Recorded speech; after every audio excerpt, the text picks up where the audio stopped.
नमस्कार, मी आशिष कंटाळे अमरावतीवरून बोलत आहे. मीटरविषयी, जे नवीन मीटर आलेले आहे स्मार्ट मीटर, त्याच्याविषयी बोलायचं आहे. कारण एवढं तर समजून चुकलं आहे की कोणी अमरावतीमध्ये बोलणार आहे नाही. बिल 18,000 येत आहे, 20,000 येत आहे. माझ्या घरी आज मी बिल भरलं 12,890 रुपये. मी त्याचा फोटो पण टाकेल. म्हणजे विचार येते, घरी किराणा नाही भरला अजून आणि बिल भरलं 12,890, म्हणजे 13,000 समथिंग. कमाल आहे. म्हणजे असं चिडचिडपणा होत आहे ना की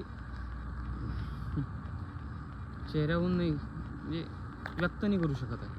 कारण बोलणारे कोणी नाही आहे, सर्व साले फक्त सहन करणारे. आपल्या इथं काहीच नाही करू शकत कोणी. म्हणजे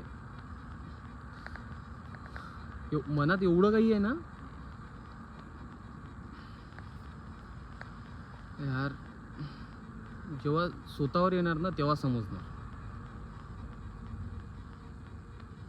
लोकांवर काय बीतत असेल ना त्यांचं त्यांना माहीत. काही लोक कंप्लेंट घेऊन गेले, मी पण कंप्लेंट घेऊन गेलो होतो.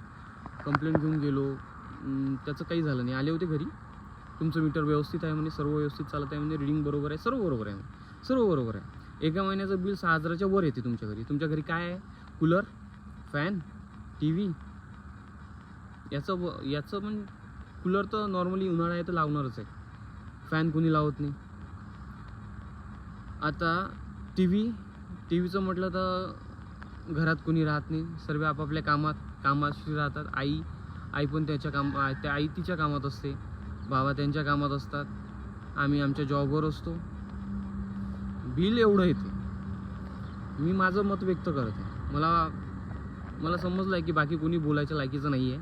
आणि हे जे व्हिडिओ क्रिएटर जे बनवणारे आहे ना व्हिडिओ वगैरे, त्यांच्याकडे बोलायला बाकी सर्व असते. नाचणार, हिजळणार, लववर व्हिडिओ बनवणार, कॉमेडी, ठीक आहे कॉमेडीवरही व्हिडिओ बनवणार, सर्वच गोष्टीवर बनवणार. काही अर्थ नाही, चांगली गोष्ट, एंटरटेनमेंट होते.